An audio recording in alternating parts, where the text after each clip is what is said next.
The Jar of Pebbles, a modern lesson in life's priorities. In a sunlit classroom tucked within a small, quiet school, a gentle teacher named Jens walked in, carrying something unusual, a large empty glass jar. The students were curious. Some leaned forward. Others exchanged glances, unsure of what to expect. Jens placed the jar on the table with a soft clink and smiled. Without saying a word, he took a box of large, smooth rocks and began placing them carefully into the jar. One by one, the rocks dropped in until no more could fit. He then looked up and asked the class, "Is the jar full?" The students, still unsure what was happening but trusting the visual evidence, nodded. "Yes," they said in unison. Jens then picked up a box of small pebbles and gently poured them into the jar. He shook it lightly, and the pebbles tumbled into the spaces between the big rocks, filling the gaps. He looked at the students again. "Now is it full?" A few students chuckled, catching on. "Yes, probably," they said. Jens smiled, then lifted a container of sand and slowly poured it in. The fine grains slid down between the pebbles and rocks, finding even the tiniest spaces to settle in. "Full now?" he asked, raising an eyebrow. The students laughed. "Yes."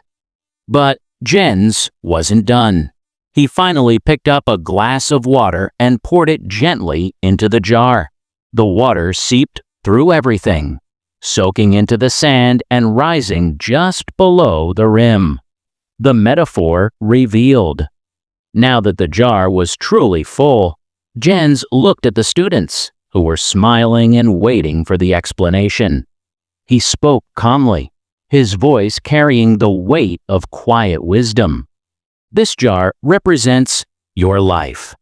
The big rocks are the most important things: your health, your family, your relationships, your purpose, your dreams, and your values. If you put these in first, you will always find space for everything else. He paused. The pebbles are the other things that matter: your job, school, hobbies, friendships. Important, but not everything. "And the sand?" one student asked. Jens nodded. "The sand is the small stuff: emails, social media, gossip, chores, distractions. They fill your time but don't nourish your soul." "And the water?" another student asked, intrigued. Jens smiled. "That's everything extra things that come and go. Pleasant, refreshing, but not essential. It flows in and out of your life." Then he looked at the class more seriously and said, "If you fill the jar with sand first, you won't have room for the big rocks. If you waste your time and energy on the little things, you'll never have space for what truly matters." A mirror to modern life. We live in a time of constant busyness. Notifications pull us in every direction. Deadlines pile up. Social expectations press harder than ever. It's easy to wake up, rush through the day, scroll through distractions, and fall asleep feeling like we did a lot but achieved nothing meaningful. Jens's jar is not just a classroom trick, it's a mirror to our lives. If we don't consciously choose what to place first in our jar, the world will fill it for us with sand, with noise, with chaos. Who are your big rocks? Let's get practical.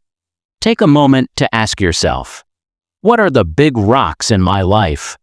What gives me energy, peace, and meaning? Maybe it's your health, yet you keep skipping exercise or ignoring rest. Maybe it's your family, but your evenings disappear into emails and endless to-dos. Maybe it's your dream, but you haven't touched it in months. Don't wait for a crisis to remind you what matters. The jar is yours, you decide what fills it. The trap of the sand. Many people fall into what we call the sand trap. These are people who stay constantly busy but feel hollow inside. Their calendar is full, but their hearts are not. They check all the boxes, meet all the deadlines, but slowly lose touch with themselves. Why? Because they let sand fill the jar first. They gave priority to noise, urgency, and convenience while neglecting meaning, connection, and presence. But life is not about being busy. It's about being purposeful. Practical ways to fill your jar. Right. Here are a few actionable steps you can take to apply Jentz's wisdom in your own life. 1. Identify your rocks. Write down your top 5 priorities in life. Not what others expect, but what truly matters to you. 2. Schedule the rocks. First, plan your week starting with the essentials: time for health, loved ones, personal growth, creativity. Fit them in first. 3. Create sand-free zones.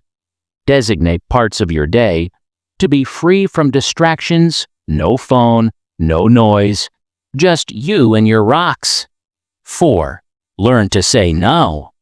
Every time you say yes to something unimportant, you say no to something that is. Guard your time like a sacred jar. Closing thought.